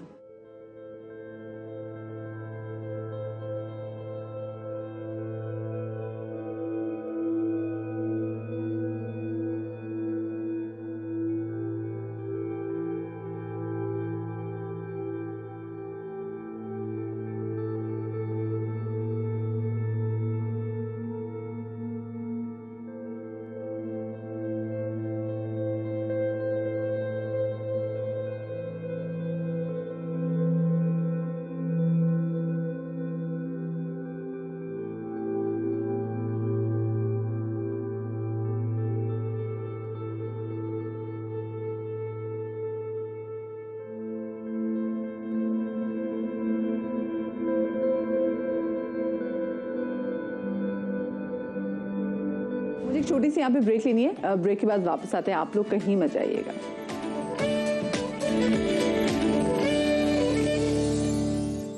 Welcome back after the break. साल 2023 बिलाखिर अपने इख्तिताम को पहुंचा है। जिंदगी के किसी भी दूसरे शोबे की तरह पाकिस्तानी फिल्मी नाज़रीन को भी उम्मीद थी कि पाकिस्तानी फिल्म मेकर्स उनके दिलचस्प और एंटरटेनिंग फिल्में पेश करेंगे। ऐसा हुआ या नहीं हुआ, इस हवाले से बात करेंगे। हमारे साथ स्टूडियोज में मौजूद है हमारे सीनियर प्रोड्यूसर रेहान अहमद, जिनकी बड़ी खास नजरें होती हैं तमाम तर जो फिल्मी एक्टिविटीज़ हैं। अस्सलाम वालेकुम Rehan, welcome to our show. बहुत शुक्रिया, बहुत शुक्रिया। मुझे बताएं, उम्मीदें तो बड़ी थी कि साल 2023 में बड़ी अच्छी फिल्में आएंगी, कोविड से निजात मिली है, उसके बाद शूटिंग शुरू हुई है और फिर इसके बाद सिनेमा घरों में ज़्यादा से ज़्यादा फिल्में आएंगी। बट सिर्फ एक फिल्म आई है जिसमें मौला जट्टू मुझे मतलब जिसको कहते हैं हमें एक्चुअली याद भी है, उसके अलावा कोई ऐसी बड़ी फिल्म नहीं आई जो लोगों को याद रहे। मौला जट मदिहा 13 अक्टूबर 2022 को रिलीज हुई थी और वो फिर 2023 वो चलती रही। सॉरी देखिए, मैं तो अभी भी उसी में ही हूँ क्योंकि नाम ऐसा पैदा कर दिया ना, ऐसा लगा 2023 की। जी हाँ, उसके बाद बड़ी उम्मीदें और बड़ी तवक्कुआत थी कि पाकिस्तानी फिल्म इंडस्ट्री जो है वो रिवाइव करेगी और अच्छी फिल्में आएंगी और एक उनके अंदर एक जज्बा पैदा होगा। लेकिन जो सूरत हाल रही 2023 में बड़े मोहतात अंदाज में मैं ये कह सकता हूँ कि बहुत ही बुरी सूरत हाल इस वक्त है। पाकिस्तानी फिल्म इंडस्ट्री में इसलिए नहीं कहूँगी, वो होती है जो एक प्रोडक्ट प्रोड्यूस करती है और फिर वो रोलिंग में रहती है, यानी उससे आप जो है वो पैसा बनाते रहते हैं, कमाते भी हैं और लगाते भी हैं और वो चलता रहता है। तो हमारे यहाँ तो मसला ये है कि कुछ लोग अपने शौक के तहत फिल्में बना रहे हैं लेकिन रिकवर नहीं हो रहा उससे कुछ, तो जाहिर इंडस्ट्री तो पाकिस्तान में कोई नहीं, शौक का जो पैसे भी ना आपको वापस आ रहे हो। जी हाँ, बस लोग एक्सपेरिमेंट के तहत फिल्में बना रहे हैं। जैसे आप मिसाल के तौर पे शमून अब्बासी की जो फिल्म है ये 2.5 साल, हाँ, ये 3 दिन चली है सिर्फ, तो आप अंदाजा लगाइए। मैं तो ये सोचूं फिल्म मेकर्स के लिए कितना बड़ा धचका हो गया, क्योंकि देखिए ये फिल्म बनी भी कितनी देर पहले बनी थी और उसके बाद फिर उसने अच्छा किया भी नहीं था। और लोग, मैंने सुना लोग कह रहे थे बड़ी ड्रैग फिल्म थी, काफी लंबी फिल्म होगी। अब मसला ये है कि हमें सबसे पहले ये देखना है कि खराबी कहाँ है और किन चीज़ों को सही होना है। एक तो सबसे बड़ा मसला ये है कि प्रमोशन जो है, फिल्म बनाते तो हैं करोड़ों में, फाइनेंसर को तलाश कर लेते हैं, चाहे वो उनका दोस्त होता है या उसको कुछ ख्वाब दिखा देते हैं, हमारे कुछ डायरेक्टर्स हैं, और वो फिल्म बना तो देता है, लेकिन उसके बाद ये होता है कि उसकी प्रमोशन पे जब आप पैसा नहीं लगाते, फिल्म पे आपने 5-6 करोड़ लगा दिए, लेकिन प्रमोशन पे आप नहीं लगा रहे, तो जाहिर है आम आदमी तक वो बात पहुंच नहीं रही। तो उसका नतीजा ये है कि वो फिल्म जो है उस तरह से परफॉर्म नहीं करती और क्राउड पुल नहीं करती। वो असल चीज ये कि फिल्म का काम होता है कि वो क्राउड पुल करे, लोगों को सिनेमा हाउस तक लेकर आए। तो प्रमोशन पे पैसा नहीं लगाते। दूसरा ये कि स्टार पावर की हमारे मुल्क में बड़ी कमी है। हमारे यहाँ वो स्टार्स नहीं है जिनके नाम पर फिल्म चले। लोग सिनेमा घरों के बाहर जो है वो टिकट की लाइनों में खड़े हो जाएं और जिस तरह मीडिया में देखते हैं। लेकिन जहाँ पर देखिए स्टार हमारे वो होते हैं फिल्मों वाले, फिर लोग उनको देखने भी जाते हैं। अभी अगर आप ड्रामास के ही एक्टर्स उठा के अगर आप उनको फिल्मों में, हमेशा से ही बात करती हूँ, क्योंकि देखिए अगर मुझे कोई शख्स मैं घर में बैठी हुई टीवी पे मैं इसका ड्रामा देख सकती हूँ, मैं उसके लिए 1300 टिकट खर्च करके क्यों जाऊँगी सिनेमा, पेट्रोल खर्च करके जाऊँ। बिल्कुल सही, ये एक बहुत इंपॉर्टेंट एलिमेंट है। ईरान के अंदर भी 300 रुपए तक का, पाकिस्तानी करेंसी में 300 रुपए का टिकट है, लोग वहां पे जाते हैं फिल्म देखते हैं। इंडिया के अंदर मॉर्निंग शोज होते हैं, जो अभी शाहरुख खान की नई फिल्म है डंकी, वो फजर के वक्त 5:30 बजे सुबह का भी शो था, वो भी सोल्ड आउट शो था। जी हाँ, तो वो उस इंडस्ट्री को चलाना चाहते हैं, तो जाहिर है इस तरह के डिसीजंस लेते हैं और सब मिलकर बैठते हैं और उसके बाद वो आगे बढ़ते हैं इंडस्ट्री की तरफ। रिहान भाई, अभी भी ऐसी फिल्में हैं, जैसे वो जो फिल्म थी दिलवाले दुल्हनिया, वो आज भी चल रही है। जी हाँ, आज भी चल रही है। ऐसे सिनेमास मौजूद है कि लोग जाके फिल्में देखते हैं, तो उनको फिल्म जिंदा रखनी भी आती है। फिल्म जिंदा रखनी भी आती है और फिल्म का जो कंटेंट है वो बेइंतहा अहमियत का हामिल होता है। अब अगर आप कंटेंट वाइज हमारी फिल्मों को देखें, मौला जट जो है, हमने बात की थी, जो मैं हमेशा करता हूँ कि टीवी के आर्टिस्टों के साथ आप फिल्म बना रहे हैं बड़े स्क्रीन पे, तो कौन देखेगा? तो माहिरा खान, फवाद खान, हमजा अली अब्बासी, ये टीवी के ही लोग थे। लेकिन चूंकि आपका कंटेंट बहुत स्ट्रांग था, टेक्निकली फिल्म बहुत स्ट्रांग थी, और वो फिल्म उसने बिलाल लाशारी ने 10 साल में बनाई थी। एक अलग बात है कि टाइम बहुत लगा था, टेक्नोलॉजीज पे बहुत जो है वो उसको बहुत ज्यादा यूटिलाइज किया गया। बातें करने लगे थे, पता नहीं फिल्म आती है या नहीं आती, यहाँ तक हमने र्यूमर सुने थे एंड में। जी हाँ, बिल्कुल, वो बहुत ज्यादा उसके स्पेशल इफेक्ट्स पे भी इशू था, 3 दफा वो भी चेंज हुए। हम अब तक ये प्रूव करने की कोशिश कर रहे हैं, मुझे ऐसा लगता है हमारे फिल्म मेकर्स ये प्रूव करने की कोशिश करेंगे हमें फिल्म बनानी आती है, हम भी हॉलीवुड और बॉलीवुड जैसी फिल्में बना सकते हैं। जैसे एक फिल्म इस साल रिलीज हुई थी 13, उसके अंदर दिखाया कि 13 लोगों को एक सीरियल किलर जो है उसने एक शॉर्टलिस्ट किया हुआ है कि इनको मैंने 1 बाय 1 जो है उनको कत्ल करना है, ठीक है। और उसके बाद जितने लोग कत्ल हो गए और जो रह गए उनके लिए डिटेक्टिव्स की एक टीम जो है वो काम करती है और उसको रोकने के लिए। ये कॉन्सेप्ट जो है, ऐसे हजारों कॉन्सेप्ट्स हम हॉलीवुड और बॉलीवुड में देख चुके हैं। तो आप इस तरह की फिल्म बनाकर जो है वो क्या साबित करना चाहते हैं? आप देखिए इस साल में मनी बैग गारंटी जैसी फिल्म, जिसमें फवाद खान भी थे, जिसमें वसीम अकरम भी थे, जिसमें तकरीबन 28 स्टार्स, और वो भी फिल्म कितने अरसे पहले शूट हुई थी और फिर उसका भी सोचे थे पता नहीं वो कब आएगी। लेकिन चूंकि कंटेंट लोगों को समझ भी नहीं आया, लोगों को उसके अंदर नजर आया नेटफ्लिक्स की जो एक बड़ी मशहूर सीरीज थी मनी हाइस्ट, लोगों को जब वो नजर आई तो लोगों ने कहा ओरिजिनल हम देख चुके हैं, अब उसकी एक कॉपी अच्छी या बुरी वो हम देखने के लिए 1000 रुपए खर्च करें, तो जाहिर है लोगों ने उसको रिजेक्ट कर दिया। तो हमें एक तो सबसे पहले इस शहर से निकलना होगा, मुझे लगता है हमारे फिल्म मेकर्स को, कि यार हम भी हॉलीवुड और बॉलीवुड की तरह फिल्म बना सकते हैं। आप अपना ओरिजिनल काम करें, अच्छा काम करें। टीवी से चूंकि ज्यादातर डायरेक्टर्स आते हैं तो उसका टीवी का ट्रीटमेंट और फिर अलग होता है, फ्रेम अलग होता है फिल्म का, अगर आप तो उसी लाइट सब कुछ चीजें अलग होती हैं, सारी चीजें अलग होती हैं, एक्शन और रिएक्शन अलग होता है। बिल्कुल, टीवी का तो हम देखते हैं एंगलिंग, एवरीथिंग इज डिफरेंट, सब चीजें डिफरेंट है। जी हाँ, बहुत सारी चीजें ऐसी होती हैं टीवी ड्रामे के अंदर जो आप चेहरे के एक्सप्रेशन से, चेहरे के तासुरात से बताते हैं, रिएक्ट करके या एक्ट करके। लेकिन फिल्म के अंदर आपको फिजिकली उसमें अपना फिजिकल मूवमेंट जो है वो शामिल करनी पड़ती है। इसी को फिल्म कहते हैं, क्योंकि लार्जर देन लाइफ होती है, वो देखने वाले को मतलब वो अपनी जगह से हिलाकर रख दे। अच्छा, मुझे बताएं, पहले जब आप फिल्म देखने देखने जाया करते थे तो उस टाइम के सिनेमा में, और अब तो खैर शाज़ो नादर ही मौका मिलता है फिल्म देखने जाने का, तो जब आप सिनेमा देखते हैं तो आपको सिनेमा की उस हालत को देख के आपको दुख नहीं होता कि भाई इस सिनेमा में तो इतनी फिल्में लगती थी, हम जाते थे, तो अब वैसे फिल्म नहीं लग रही। हमने सबने मिलकर इसको बर्बाद किया, इस पूरे सिस्टम को। हुकूमत का बहुत हद तक हाथ है, महंगे टिकट्स है, हुकूमत अपना टैक्स लेकर अलग हो गई। एक तरफ 1500 रुपए का, 1200 रुपए का, 1000 रुपए का टिकट मिल रहा है, आप तो अपना टैक्स लेकर अलग हो गए, लेकिन आपने ये सोचा कि जिससे आपने टैक्स लिया है मतलब प्रोड्यूसर को क्या बच रहा है, उसको क्या, आवाम को जो है, आवाम कैसे अफोर्ड करेंगे फिल्म? लोअर क्लास के लोगों की मेनली आपके सोसाइटी के अंदर पुल के उस तरफ जो हम एक सिंबॉलिक एक वर्ड यूज करते हैं, पुल के उस तरफ वाले फिल्म देख रहे हैं न्यू प्लेक्सेस के अंदर, वो तो 2% लोग हैं आपके माशरे के अंदर, बाकी लोग तो आपके वही हैं। रिहान भाई, मैंने सुना है कराची में वो ड्राइविंग सिनेमा भी होते थे कि वो लोग गाड़ियों में बैठ के फिल्में देखते थे, वो टाइम भी था क्योंकि ऑफ कोर्स हमारे पास फिल्में भी होती थी। जी हाँ बिल्कुल, और फैमिली मूवीज बनती थी बड़ी खूबसूरत, और फिल्म अभी भी बहुत सारे लोग मैं मिलता हूँ तो मुझसे कहते हैं यार फिल्म हमें लगता है वही थी जो शमीम आरा की थी, वही थी जो शबनम की थी, बाबरा शरीफ की थी, वहीद मुराद की थी। देखिए हमारे वो एक्टर्स थे कि जिनको हमारे हमसाया ममालिक के जो एक्टर्स है वो भी फॉलो करते थे, हमारे पास ऐसा ऐसा हमारा हीरो था, ऐसी सी हमारी हीरोइन थी, क्योंकि वो उसी से बड़ी स्क्रीन पर आती थी ना। लेकिन हमारे यहाँ वही मसला है, अब जैसे मैं कहती जी मैं अगर फवाद खान फिल्म में आएंगे मैं तो ज़रूर जाऊँगी देखने के लिए, फहद मुस्तफ़ा में तो ज़रूर जाऊँगी देखने के लिए, शरियार मुनव्वर को भी मैं कहती हूँ कि वो आएंगे मैं ज़रूर देखने जाऊँगी, बिकॉज मुझे होगा कि हाँ मुझे इनकी टीवी पे नज़र नहीं आएंगे, मुझे फिल्मों पे ज़्यादा नज़र आएंगे। तो वैसे ऐसे ही होना चाहिए ना। बिल्कुल ऐसा होना चाहिए। दूसरी चीज़ ये कि इसमें एक बहुत बड़ा मसला एम्प्लॉयमेंट का भी आ गया। सिनेमा हाउसेस देखिए, एक होता है फिल्म, एक होती है फिल्म इंडस्ट्री और एक होता है सिनेमा बिजनेस। अब मेरे सामने जिस चीज़ को मैं तशवीश का बाइस समझता हूँ, इतनी ज़्यादा हज़ारों लोग सिनेमा हाउसेज में पूरे पाकिस्तान के अंदर है, जो स्टाफ काम करता है, जिसमें उनकी रोजी रोटी है। तो जब क्राउड पुल नहीं होगा, फिल्म इस तरह की नहीं आएगी सामने, तो जाहिर है वो किस तरह से। अच्छा, न्यू ईयर पे भी कोई फिल्म नहीं आई, वैसे आनी चाहिए थी, न्यू ईयर पे कोई फिल्म आती है, और क्योंकि विंटर हॉलीडेज है तो लोग जाके सिनेमा फिल्म देखने जाते हैं। मुझे बताएं अगले साल कौन कौन सी फिल्म आने जा रही है? अगले साल जो सबसे नुमाया फिल्म है उसमें शोएब मंसूर की एक फिल्म है, और वो सबसे ज्यादा है जिसमें शोएब मंसूर ने काफी ज्यादा उसको सीक्रेसी में रखा हुआ है। मेरी उनसे मैसेज के ऊपर बात भी हुई थी, वो कहने लगे जब फिल्म आएगी तो मैंने कहा थोड़ा सा मुझे उसकी स्टोरी के बारे में बताएं, तो कोई मेरे ख्याल में इसमें कोई इंडिया पाकिस्तान के बीच का कोई सिलसिला इस तरह का उसमें है।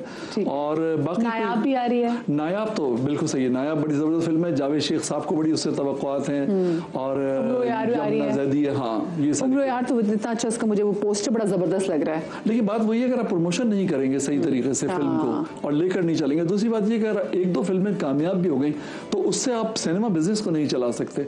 उसके लिए आपको प्रॉपर प्लानिंग की जरूरत है, जिसके बाद आप सर जोड़ के बैठेंगे, प्रॉपर प्लानिंग के साथ आप आगे बढ़ेंगे तो आप फ्यूचर में इस इंडस्ट्री को आगे लेकर जा सकेंगे। सही ठीक है, थैंक यू सो मच जी। रिहान साहब हमारे साथ मौजूद थे, बड़ी हमने मुफस्सिल इस हवाले से गुफ्तगू की कि क्यों हमारा सिनेमा 2023 में उसने बुरा परफॉर्म किया तो क्यों, और आने वाले साल में कौन सी फिल्में होगी बताया हमें। अब बात हो जाए कुछ शादी ब्याह की।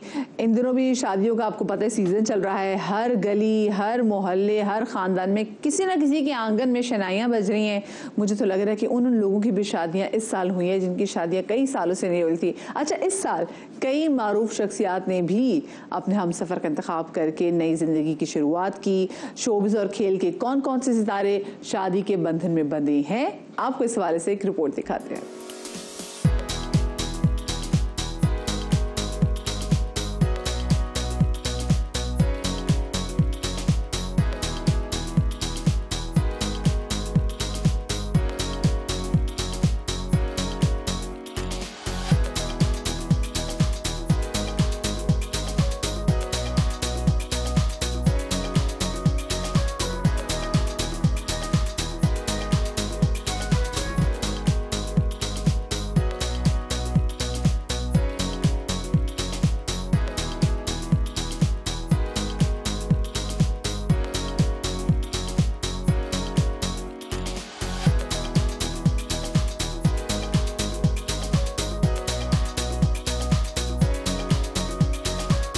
एक छोटी सी मुझे ब्रेक लेनी है, ब्रेक के बाद हम मिलते हैं, कहीं मत जाइएगा।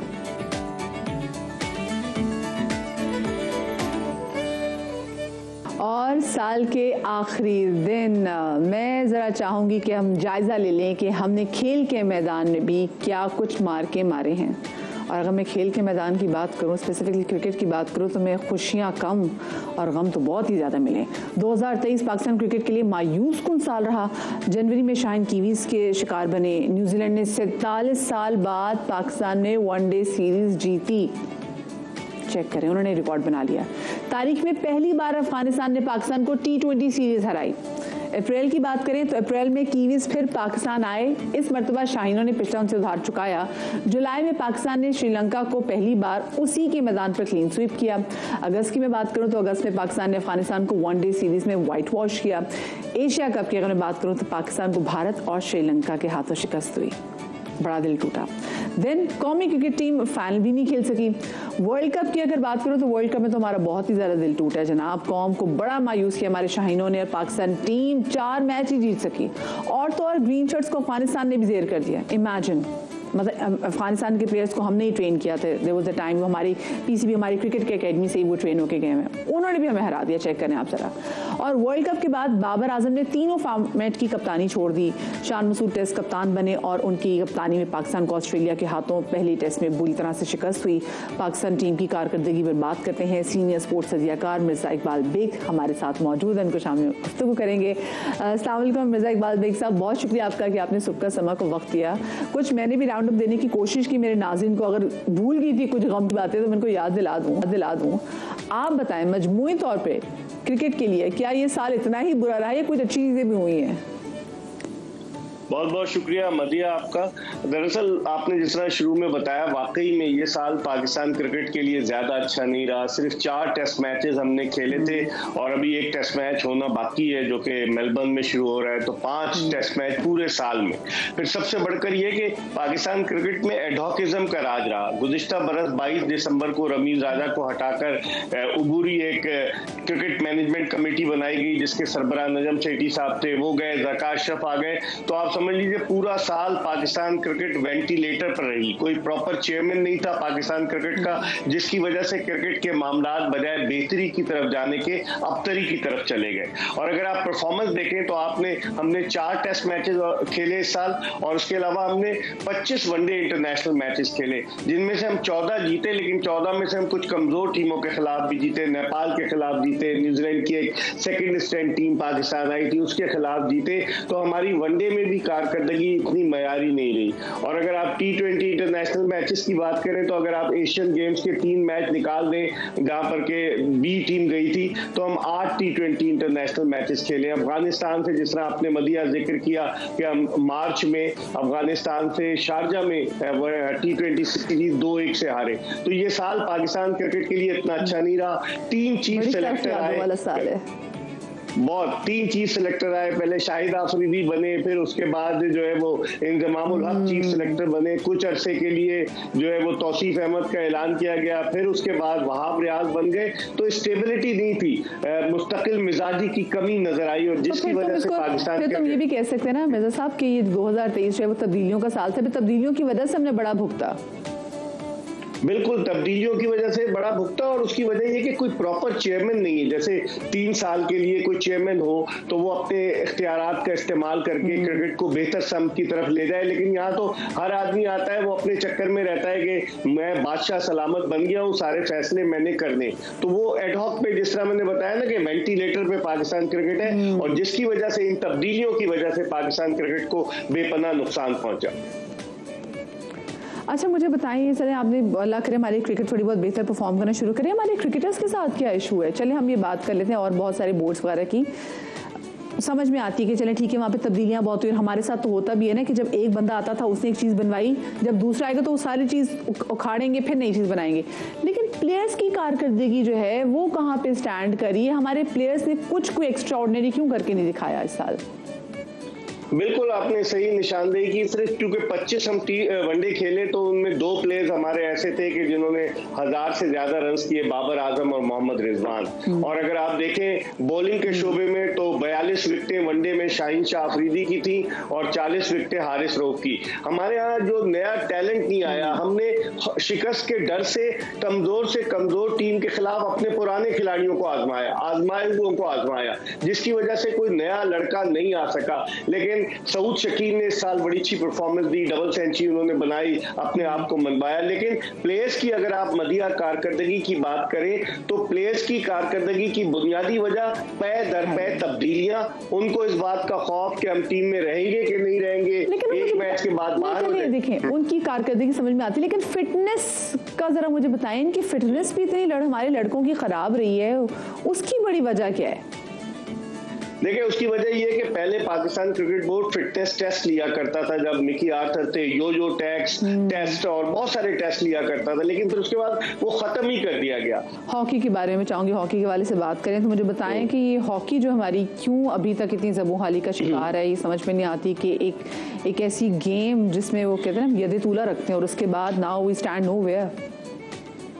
देखिए मदिया, एक जमाना था पाकिस्तान ने अभी देखे 3 ओलंपिक गेम्स जीते, 1984 के बाद कोई ओलंपिक टाइटल नहीं जीता, और 4 वर्ल्ड कप जीते, 1994 के बाद कोई वर्ल्ड कप नहीं जीते। लेकिन हॉकी के लिए अगर मैं ये कहूँ कि इस घर को आग लग गई, घर के चिराग से तो भेजा ना होगा, क्योंकि हॉकी ओलंपियन जो है वो सिर्फ पाकिस्तान हॉकी फेडरेशन में आला ओहदों पर आने के चक्कर में, बाहर के गैर मुल्की दौरे करने के चक्कर में लगे रहते हैं। अब आप देखें इससे बड़ी सितमजरीफी क्या होगी कि PHF के सदर जो है वो अगस्त 2015 से दिसंबर 2023 तक सदर रहे, 8.25 साल खालिद सज्जाद खोकर, और पाकिस्तान की इस वक्त हॉकी में जो रैंकिंग है वो 17th है, 17वें नंबर पर पाकिस्तानी हॉकी टीम है, कोई टाइटल नहीं जीता। ओलंपियंस आ जाते हैं, एक दूसरे की टांग खींचते हैं, जो हॉकी फेडरेशन से बाहर होता है वो फेडरेशन पर तनकीद करता है, और जो फेडरेशन में आ जाता है वो उसके गुण गाता है। तो इन लोगों की वजह से हॉकी को नुकसान पहुंचा।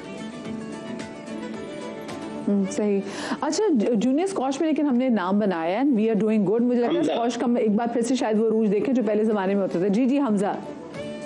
हाँ बिल्कुल, हमजा खान ने पाकिस्तान के लिए जो जूनियर टाइटल जीता, एक हमजा खान को हम याद रखें और एक अरशद नदीम जो जेवलिन थ्रो में, जिसने मियां चन्नू के पास एक छोटा सा गाँव है वहां से आया जी, उसने जबरदस्त किस्म की परफॉर्मेंस दी, पाकिस्तान का सबजिलाली परचम सर बुलंद किया।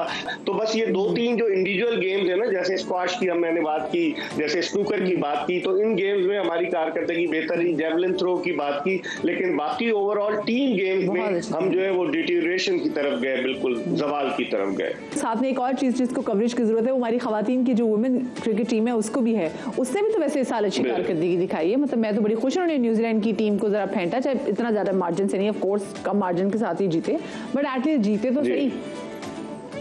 मदिया, इन्होंने हिस्ट्री क्रिएट की कि न्यूजीलैंड को हराना आसान काम नहीं था। पाकिस्तान ने उनके खिलाफ वनडे भी जीता, T20 भी जीता। इससे पहले पाकिस्तानी टीम पर यह छाप लगी हुई थी कि एशियाई टीमों में सिर्फ बांग्लादेश को हरा देते हैं या श्रीलंका को खुश होते हैं, भारत से हम हार जाते थे। और जब भी हमारे पास इंग्लैंड हमारे खिलाफ आई, ऑस्ट्रेलिया आए, हम उनसे हार जाते थे। न्यूजीलैंड आई, इस मरतबा हमने अच्छी परफॉर्मेंस दी। अब दुआ करें कि इसको कंटिन्यू किया जाए, क्योंकि माजी में वीमेन क्रिकेट में भी बड़ी सियासत थी और उस सियासत से हमें बहुत नुकसान पहुंचा। और आपने इससे पहले जो बात की कि कवरेज क्यों नहीं दे रहे, तो क्रिकेट डोमिनेट कर रहा है ना, सबसे अमीर तरीन स्पोर्ट्स है पाकिस्तान में क्रिकेट। 1.25 अरब रुपए डोमेस्टिक सीजन पे खर्च करते हैं, सोने की चिड़िया है Pakistan cricket board, fix deposit में पैसे रखे हुए, तो सबकी तवज्जो क्रिकेट की तरफ जाती है, ना हॉकी की तरफ जाती है, ना दीगर खेलों की तवज्जो।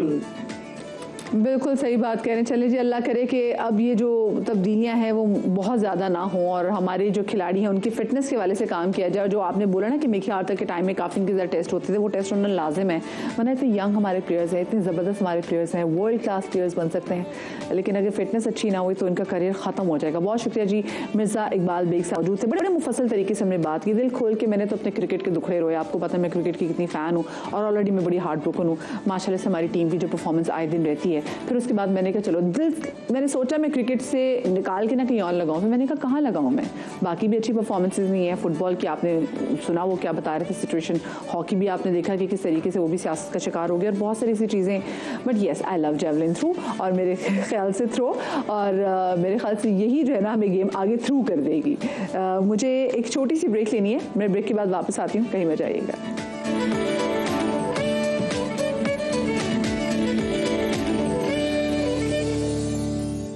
अब ज़रा मैं बात करना चाहूँगी सेहत के हवाले से। 2023 में पाकिस्तान में सेहत के निज़ाम में भी कोई ख़ास बेहतरी नहीं आई।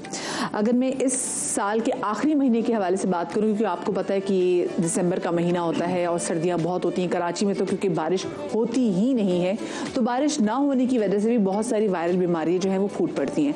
लाहौर की बात करूँ तो लाहौर में आपको पता है कि वो जो अगस्त से स्मोक शुरू होने का जो सिलसिला है वो भी अभी तक जारी है। इमेजिन, मतलब 4 महीनों से लाहौर में स्मॉग है, स्मॉग के साथ साथ फॉग भी आ गई है। चले अभी पिछले दिनों लाहौर में एक रात बारिश भी हो गई, फिर हमने देखा कि मसनूई बारिश भी for the very first time Pakistan में इसका एक्सपेरिमेंट किया गया लाहौर में, वो भी। लेकिन उसके बाद कंडीशन और वर्स्ट हो गई, तो हमने देखा कि बड़ी वायरल बीमारियाँ जो हैं वो हमने विटनेस की, और सबसे ज़्यादा वायरल बीमारी हमने देखी हैं दिसंबर में।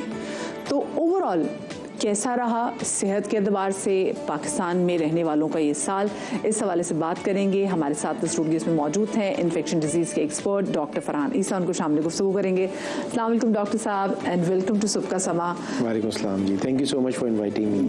डॉक्टर साहब, साल 2023 पाकिस्तान की आवाम के लिए सेहत के एतबार से कैसा रहा और किस किस बीमारी ने सबसे ज़्यादा टारगेट किया पाकिस्तानियों को? देखिए, पाकिस्तान एक बहुत बड़ा मुल्क है और पाकिस्तान में बहुत वेरिएबल कंडीशंस के साथ डिफरेंट बीमारियां आ रही हैं। तो बीमारियों को हम एक कैटेगराइज करें तो एक होती हैं जो मेटाबॉलिक होती हैं, जैसे डायबिटीज़ बहुत ज़्यादा फैल रही है, इतनी ज़्यादा फैल रही है कि मुझे तो लगता है कि जिस तरह से कोविड फैला था ना, उससे ज़्यादा डायबिटीज़ फैल रही है, जबकि जरासीम ऐसे लगने वाला नहीं है। ब्लड प्रेशर बहुत ज़्यादा फैल गया है और आई थिंक मेटाबॉलिक कंडीशंस में ये दोनों तो बहुत ही ज़्यादा बढ़ गई हैं। दूसरी, हार्मोनल इम्बैलेंसेस बहुत बढ़ गए हैं, खासतौर पे थायराइड। और अब तो कहा जा रहा है कि 10 में से 2 खवातीन को थायराइड इश्यूज हैं, जो कि किसी को फील होता है कि कमजोरी हो रही है, लिथार्जी हो रही है, दिल नहीं चाह रहा।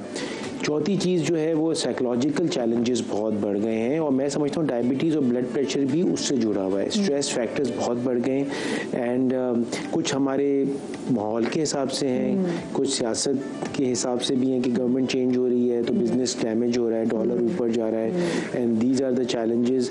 लेकिन कुछ जो है वो हमने खुद भी बनाए हुए हैं कि हम पाँव चादर से ज़्यादा पाँव फैलाने के आदी हो गए हैं, मसनूई ज़िंदगी हो गई है जी, फेक और लोगों को इम्प्रेस करना। सोशल मीडिया का दौर है ना, तो आपको हर एक को बताना है कि हम बहुत खुश हैं और हम ही जिंदगी अब सोशल मीडिया की आपने बात की तो कुछ लोग जो है वो दूसरों के सोशल मीडिया को देख के और सक्सेस देख के डिप्रेस होना शुरू हो जाते हैं। कुछ लोग कहते हैं कि भाई आप सोशल मीडिया पे शेयर नहीं करें, तो मैं उनसे कहता हूँ कि भाई जो कर रहा है उससे आप मोटिवेट होने चाहिए और अगर आपको इतना बुरा लग रहा है तो आप छोड़ दें उसको, उससे निकल जाए। सो हर एक को दूसरे को देखना, दूसरे को एडवाइस देना, खुद को ना फॉलो करना।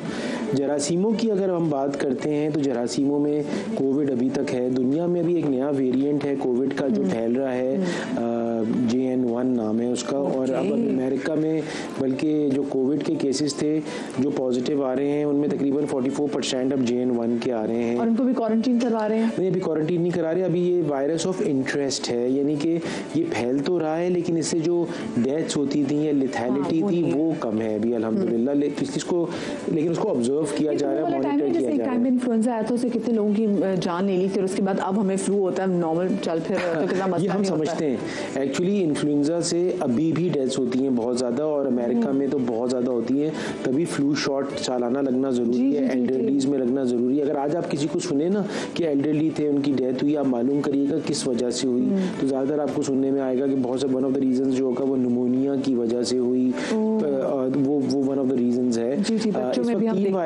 तीन वायरसेस बहुत फैल रहे हैं जब हैं अभी तक हमारे माहौल में, विच इज़ कोविड का वायरस वेरिएंट अभी भी फैल रहा है, नज़ला जुकाम खांसी, बॉडी में दर्द, वही इन्फ्लुएंजा, और एक RSV कहलाता है रिस्पिरेटरी सिंकियल वायरस। ये 3 टाइप के वायरसेस हैं जो इस वक्त फैले। आपको काफी लोग मिलेंगे नज़ला जुकाम खांसी, बॉडी में दर्द हो रहा है। देखिए अगर आपको है खुदा के लिए घर से बाहर मत निकला करें। देखिए क्या पता आपने तो उसकी चीजें बर्दाश्त कर ली लेकिन कोई और जो है थोड़ा कमजोर आदमी हो, माड़ा आदमी हो, वो ना कमजोर बर्दाश्त कर पाए। पोलियो वेरी अनफॉर्चुनेटली इस साल भी पाकिस्तान से नहीं निकला। नहीं, पोलियो के तो बल्कि 2 केसेस कराची में आए हैं, वो एक ही मोहल्ले में हैं और जो है ये अभी जो पोलियो के केसेस पाकिस्तान में आ रहे हैं वो डेफिनेटली कुछ लोग वैक्सीन नहीं लगाते और वैक्सीन लगना बहुत ज़्यादा ज़रूरी है, लेना भी ज़रूरी है। लेकिन ये जो वायरसेस आए हैं ये सारे हमारे अफगानी वायरसेस हैं। अफगानिस्तान की वजह से पाकिस्तान में क्योंकि लोग बॉर्डर क्रॉस करके आते हैं और गवर्नमेंट ने अभी ये स्टार्ट किया कि अफगानियों को वापस भेजें, ज़रा वीज़ा सिस्टम होना चाहिए। तो ये अफगानिस्तान से इम्पोर्टेड वायरसेस जो पाकिस्तान पाकिस्तान में फैल रहे हैं, लेकिन ये जरूर है कि वो रुक क्यों नहीं रहे, क्योंकि पाकिस्तान में भी कुछ लोग वैक्सीनेटर्स, एंटी वैक्सीनेटर्स हैं लोग। बिल्कुल, मैं आपको बताऊं कि ये मैं चाहती हूँ फिर से बता दें डॉक्टर साहब, अगर हम वो एक्सपायर्ड वैक्सीनेशन भी ले लेते तो लोग कहते नहीं हाय पता नहीं हमारे बच्चा बीमार पड़ जाएगा या तुम्हारी नस्ल कशी की कोशिश हो रही है, तो मुझे बताएं इससे। देखिए मैं आपको इस तरह से समझाना चाहूँगा इसको कि पहली बात है कि एक भी वैक्सीन पाकिस्तान में एक्सपायर्ड नहीं है और गवर्नमेंट बहुत अच्छा काम कर रही है। पोलियो के साथ साथ एक्सपेंडेड प्रोग्राम ऑफ इम्यूनाइजेशन जो छोटे बच्चों का है, 13 बीमारियों के खिलाफ मोहल्लिक बीमारियों में फ्री वैक्सीनेशन और हाई क्वालिटी वैक्सीनेशन है, हज़ारों रुपए की मुफ्त हो रही है। ये बहुत बड़ी बात है। आपने बात की तो यही तो मैं हैरान हूँ, पाकिस्तानी पॉपुलेशन जो है, यकीन माने हमने, मैं इन्फेक्शियस डिजीज का स्पेशलिस्ट हूँ, हमने शुरू से कोविड वैक्सीनेशंस भी लगाई और हमने EPI वैक्सीनेशंस भी हम फ्री लगाते हैं, गवर्नमेंट प्रोवाइड करती है। आज तक किसी ने नहीं पूछा कि कोविड वैक्सीन लगाने से बाल तो नहीं गिर जाएंगे, हमारी आंखें तो नहीं अंधी हो जाएंगी, गला तो नहीं खराब हो जाएगा, सुनने की सकत तो नहीं लेकिन ये तो कोविड वैक्सीन में लोगों ने ये तो बात की ना कि 2 साल बाद बंदर बन जाएंगे। मैं आपको अच्छा मतलब सोचिए फनी बात है कि ब्लड प्रेशर तो आउट ऑफ कंट्रोल नहीं हो जाएगा, डायबिटीज तो नहीं हो जाएगी या बढ़ तो नहीं जाएगी, गुर्दे तो नहीं फेल हो जाएंगे, बस एक ही परेशानी थी कि बच्चे हो सकते हैं कि नहीं हो सकते। Exactly. और यही पोलियो के लिए, और बिल्कुल भी ऐसा मामला नहीं है। आपको पता है पहली जो वैक्सीन पिलाई गई थी वो आसफा भुट्टो को पिलाई गई थी और उसको 25 साल हो गए और अभी कितने लोगों को वैक्सीन पिलाई गई है और अब तो इंजेक्टेबल आ गई और यकीन माने हमारी आबादी बढ़ी। मुझे तो अब ये लगने लगा है कि यदि उल्टा असर कर रही है। बिल्कुल आप सही कह रहे हैं, बच्चे पैदा कर बात आपने बिल्कुल सही की, बाकी पॉपुलेशन बिल्कुल हमारी आउट ऑफ कंट्रोल होगी। अच्छा मुझे पता है पहले ज़माने में ना हम सुनते थे कि शाज़ुनादा सुनने में आता था कि किसी को कैंसर हो गया ना, और फिर बताते थे कि अच्छा जी उनकी फैमिली में किसी की डेथ हुई थी और उनको कैंसर था। लेकिन अब तो डॉक्टर साहब मतलब हम अपने आसपास सर्कल में भी देख रहे होते हैं कैंसर के केसेस बहुत ज़्यादा बढ़ गए हैं, चाहे वो ब्रेस्ट कैंसर हो, चाहे वो ओवरिन कैंसर हो, चाहे वो किसी और भी चीज़ का कैंसर हो। और हमें वाकई समझ में नहीं आता कि भी एकदम से कैसे ये केसेस, ये टाइम के साथ साथ कैंसर बढ़ रहा है या पहले डायग्नोस हो पाता था? बिल्कुल, ये सारी जो चीज़ें आपने कही सब इसमें ही जवाब है। पहली बात है कि डायग्नोस्टिक्स बहुत अच्छी हो गई हैं और बहुत सारे टेस्ट आ गए हैं जिनसे पता चल जाता है, कैंसर शुरू की स्टेजेस में पकड़ लिया जाता है और डायग्नोज भी हो जाता है। दूसरी चीज़ है कि लॉन्जिविटी भी आ रही है। अब जो लोग अपने टेस्ट डायग्नोस्टिक्स कराते हैं, फिटनेस लेवल्स करते हैं, डाइट का ख्याल रखते हैं, 7 से 8 घंटे सोते हैं, पानी का 2 लीटर से ज़्यादा इस्तेमाल करते हैं, वर्जिश करते हैं घंटे से ज़्यादा, यानी अपनी इम्यूनिटी को बेहतर करते हैं, तो लॉन्जिविटी आ रही है। 85 साल से ऊपर भी अभी उम्र जो है वो पाकिस्तान में भी जा रही है, तो ज़ाहिर लॉन्ग एज में भी कैंसर आता है। तीसरी चीज़ ये आती है कि यंग लोगों में हम कैंसर देख रहे हैं। अब जैसे देखिए लोग रिलेट कर पाएंगे, जैसे हमें सोनाली बेंद्रेवाल इस तरह की बहुत सारे एक्टर्स वगैरह जो कि अच्छे फिट अपना ख्याल रखते हैं, उनमें हम देखते हैं कि उसकी वजह से ना एडल्ट्रेशन बहुत हो रही है, फूड में एडल्ट्रेशन है, पोल्यूशन, ये जो आपने स्मोक की आज बात करी है, स्मोक से ही केमिकल्स बेसिकली बॉडी के अंदर जा रहे हैं जो सेल्स के साथ रिएक्ट कर रहे हैं, उसका बहुत ज़्यादा डैमेजिंग इफेक्ट है। खाने में रंग मिला हुआ खाना मिल रहा है, मतलब जो एडल्ट्रेशन एंड लो क्वालिटीज है ना, ये चीज़ें कर रही हैं। एक फैक्टर जेनेटिक भी है, जैसे खासतौर पे औरतों के अंदर ब्रेस्ट कैंसर, बल्कि हर कैंसर के अंदर जीन्स बड़ा मैटर प्ले करती हैं, रोल प्ले करती हैं। और अगर जो है वो किसी लेडी के फैमिली में किसी को ब्रेस्ट कैंसर रहा है, उसको तो बहुत एक्स्ट्रा केयरफुल होना चाहिए। तो अवेयरनेस ये है कि हर लेडी को अपना ब्रेस्ट का एग्जामिनेशन का तरीका है कि शावर लेते वक्त डेली मैनेज करना चाहिए, उसको एग्जामिन करना चाहिए, और अगर कोई भी गुठली आए या निपल में कोई भी चेंज नजर आए या डिस्चार्ज नजर आए, फौरन डॉक्टर को जाना चाहिए। 4 चीज़ है कि स्ट्रेस, अपने आप को डी स्ट्रेस करने की कोशिश करें।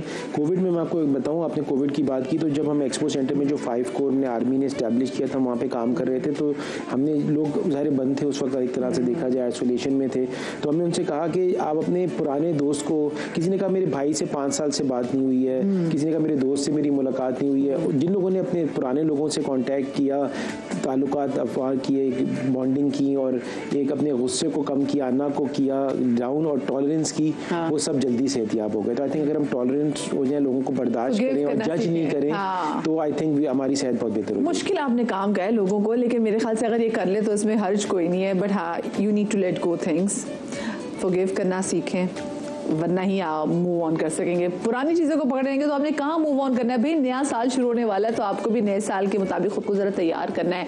बैगेज अपना ज़रा काटें, ख़त्म करें और फिर अच्छी और ज़रा लाइट वेट होकर जो है वो आप, मतलब मैं बॉडी शेमिंग नहीं करी, मैं वैसे बात कर रही कि दिमागी तौर पर भी थोड़ा लाइट वेट होकर आपको साल 2024 में आपको एंटर होना चाहिए। बहुत शुक्रिया डॉक्टर साहब आपका, और डॉक्टर साहब ने बड़ी ज़बरदस्त में 5 चीज़ें बताई। इन 5 चीज़ों में यकीन माने मुझे भी अमल करना है और आपको भी अमल करना है। वरना मेरा 2024 बिल्कुल भी सेहतमंद नहीं होगा। मुझे एक छोटी सी यहाँ पे ब्रेक लेनी है, छोटी सी ब्रेक के बाद वापस आते हैं, आप लोग कहीं मजा आएगा।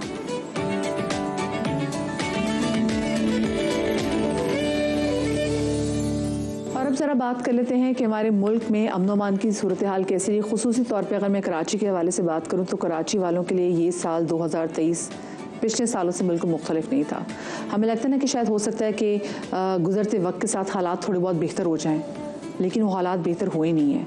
पहले हम कहते थे जी कुछ मखसूस इलाकों में जो है वो ज़्यादा मगिंग के वाक़यात होते हैं, लेकिन अब हम ये नहीं कह सकते क्योंकि अब पूरे कराची में मगिंग के वाक़यात तवातुर से होते हैं और ऐसा लगता है कि शायद उनको जो रोकने वाले हैं वो भी अब कहीं ना कहीं बेबस हो गए।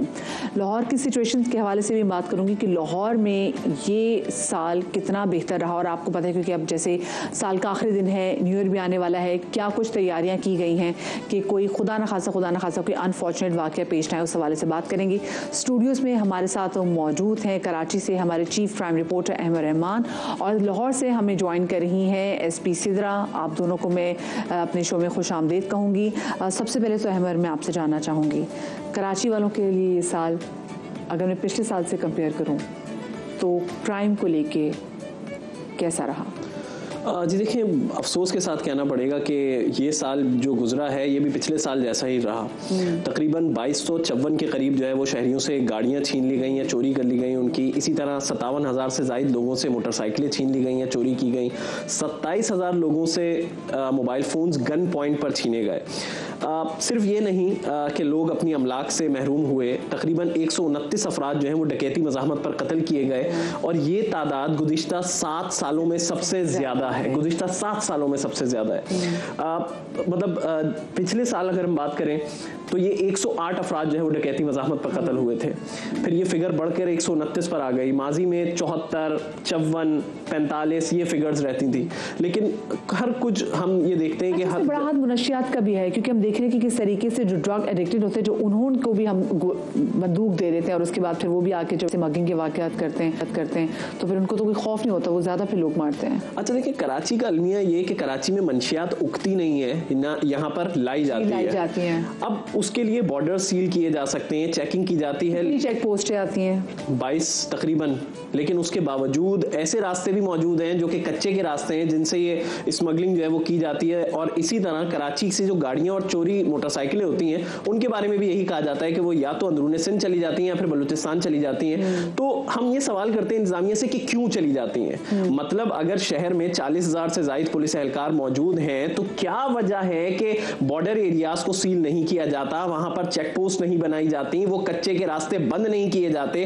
क्या हमारे पास एक क्रेन मौजूद नहीं है, कंटेनर मौजूद नहीं है कि कम से कम हम उस जगह कोई खुदाई कर दें कि वहां से कोई गाड़ी या मोटरसाइकिल नहीं गुजार सके? मतलब कुछ चीजें तो ऐसी हैं जो बहुत पॉसिबल हैं कि जिनको रोका जा सकता है, लेकिन उसके बावजूद नहीं किया जा सकता। बहुत तबाह हो रही है कि अगर मुनशियात ऐसे आम हो जाए। लाहौर में भी इस पर जब मैं लाहौर पिछले गई थी और मैंने देखा कि किस तरीके से वहाँ पे पहले हम देखते थे जो हीरोइनची होते थे, जो ड्रगीज होते थे, ये आपको किसी पुल के नीचे बैठे नजर आते थे। अब तो ये आपको बड़े आराम से नहर जो कि बड़ी शाहराह है वहाँ पे आप मौजूद है। मैंने जेल रोड वगैरह पे भी देखा बड़ी तादाद में। तो मैं एसपी सिद्रा आपसे जानना चाहूँगी कि जो हम मुनशियात के हवाले से बात करें कि बजाय ये कि हम कंट्रोल हासिल कर सकें, ऐसा लगता है कि ये जो रैकेट है ना ये आउट ऑफ कंट्रोल हो गया है। लाहौर में वैसे मुनशियात के हवाले से क्या सिचुएशन है? It's completely different than Karachi. मैं आपको बिल्कुल अभी कहती हूँ कि आई वेलकम यू कि आप प्लीज आए लाहौर में देखें, बिकॉज हमने तो एक स्पेशल कैंपेन की थी जो कि एंटी दिस थी कि ना सिर्फ हम लोगों ने इस दफा क्रैक डाउन किया था इन पे कि हम असल सोर्स तक जाएं कि दोज हु आर मतलब involved in selling drugs to them, और इनकी भी रिहेबिलिटेशन पे काम किया था। और काफी ज्यादा एमओयूज भी साइन हुए थे विद फाउंटेन हाउसेस और अखुवत के साथ भी साइन हुए थे। तो पंजाब पुलिस ने काफी हद तक इस चीज पे क्रैक डाउन किया था। बल्कि अगले दिन लाहौर पुलिस ने अपनी वो भी एक रिपोर्ट की थी और मीडिया में वो पूरी इशू की थी जिसमें ये बड़ा कैटेगोरिकली बताया गया था कि हमारे तकरीबन जो रॉबरी के केसेस हैं पूरे लाहौर में उसमें 16% कमी आई है। हमारी 15 की कॉल जो एक्चुअल क्राइटेरिया है जिसमें हम कहते हैं कि क्राइम वर्क नहीं हो सकता। मतलब फॉर एग्जांपल अगर 15 की कॉल को तो आप हाइड नहीं कर सकते ना। Lahore police is very digitalised, तो हमारी 1-5 की कॉल में भी काफी नुमाइयां कमी थी। मतलब आई हेड सदर डिवीजन और हमारे यहाँ मोटरसाइकिल में 64 और रॉबरी और स्नैचिंग में 30% कमी आई है स्ट्रीट क्राइम। और इस बात को हमने ओपनली मीडिया को बताया था एंड यू नो काफी एक रिस्पॉन्सिबल स्टैटिस्टिक्स। हमने नारकोटिक्स पे काफी काम किया था, उसके भी पूरे स्टैटिस्टिकली बताया गया था कि हमने क्या क्या क्रैक डाउन किया था। तो काफी हद तक because I am not inhabitant of Lahore my self, but मुझे लग रहा है कि हम काफी हद तक अब आपको कोई फिरते में नजर नहीं आते। इक्का दुक्का की मैं बात नहीं करती, लेकिन कोई ऐसा नहीं लगता कि यू डोंट फील इनसिक्योर और when you roam around in Lahore। अच्छा, एक आपने सिक्योरिटी वाली बात की, मुझे लगता है कि अवाम बहुत जो है सिक्योर फील करेगी, स्पेशली ख़वातीन बहुत सिक्योर फील करेंगी कि अगर वो घर से बाहर निकलें किसी काम के लिए और बाहर उनको किसी भी किस्म के हरासमेंट का जो है ना सामना ना करना पड़े। इस बार हमने अहमद देखा है, खैर पहले भी वाक़यात होते थे, लेकिन इस बार हमने वीडियोस देखी हैं कराची में जो घरों के बाहर किस तरीके से जो ख़वातीन जो मतलब हिजाब में हैं, बुरके में हैं, उनको किस तरीके से हरास किया जा रहा है। हमने ये वाक़यात भी बहुत देखे हैं। जी बिल्कुल। तो अच्छा, वो इस साल ज़्यादा हुए हम ये देखते हैं। उसकी वजह ये कि माजी में अगर ये चीज़ें होती भी थी तो कैमराज इतने लगे हुए नहीं थे गलियों में। अब थोड़े से आम हुए तो अब लोगों ने घरों के बाहर कैमरा लगाए हैं, तो उससे बाद अब फुटेजेस आना शुरू हुई हैं इस तरह की चीज़ों की। बिल्कुल हुए कुछ केसेस, जो कि औरंगी टाउन में एक केस हुआ था उसमें एक ये मुलजिम गिरफ्तार हुआ, बाकी बहुत सारे केसेस ऐसे रहे जिसमें मुलजिम गिरफ्तार नहीं हो सका। खासतौर पर जौहर में जो एक वाकया था उसका मुलजिम गिरफ्तार नहीं हुआ, जिसकी फुटेज बहुत क्लियर थी उसकी, लेकिन उसके बावजूद वो गिरफ्तार नहीं हो सका। पुलिस ने कोशिश की कि जी नादरा के रिकॉर्ड से उसकी मैचिंग कर रहे हैं, जियो फेंसिंग की कोशिश की, लेकिन उसके बावजूद वो मुलजिम गिरफ्तार नहीं हुआ। नादरा से कनेक्टेड होने के बावजूद वो कोई गिरफ्तार नहीं, तो उसकी तो फिर यहाँ पे और बहुत सारी चीज़ों पे सवालिया निशान जो है वो लग जाते हैं। तो ये बात बिल्कुल है जो अभी हम डिस्कस कर रहे हैं कि अगर 57,000 से ज़ायद जो है वो मोटरसाइकिल जा रही है शहर से, तो उनमें बरामद कितनी हो रही है? उनमें बरामद 2700 हो रही है। तो ये रिकवरी रेशो या फिर मुलजिमान की गिरफ्तारी का रेशो आटे में नमक के बराबर है। अगर यही चीज़ें हमारे यहाँ जो मुलजिम गिरफ्तार होते हैं, अच्छा पुलिस से बात करें तो आपको ये बताएंगे जी रिपीट ऑफेंडर्स हैं, यानी कि ये वो लोग हैं जो कि आदी मुजरिम है, मुसलसल यही जराइम कर रहे हैं। तो भाई इनको ऐसे केस में बंद क्यों नहीं किया जाता, या फिर बहाना नहीं, या फिर कम से कम इनके खिलाफ गवाहान को मजबूत खड़ा किया जाए अदालत में। आपके यहाँ विटनेस प्रोटेक्शन नहीं है, वो उसको धमकी दे रहा होता है मुलजिम बाहर निकल के कि हम देख लेंगे, अदालत में दे रहा होता है। तो ये चीजें बड़ी जरूरी हैं। और मुजरिमों के अपने वकील भी है जो उनको छुड़ा लेते हैं। फिर हम खुद भी देखते हैं कि जिस तरीके से मुजरिम जो है वो कोर्ट से निकल के बाहर भाग भी रहे होते, पकड़ने वाला कोई नहीं होता। वो खैर एक अलग सी स्टोरी है। लेकिन मुझे आप ये बताएं, ये जो चोरी की बाईसाइकिल्स होती हैं ये बाहर मार्केट में 2000-4000 में फरोख्त हो रही होती हैं। तो जब आपको भी पता है, मेरे ख्याल से लोगों को भी पता होना चाहिए कि बाजार में तो यहाँ अच्छा खाना नहीं मिलता, अगर हम घर वालों का खाना करना चाहें, उसमें आपको बाइक मिल रही हो, तो क्या यहाँ आपकी कार नहीं खड़े होनी चाहिए कि जगह सही नहीं है?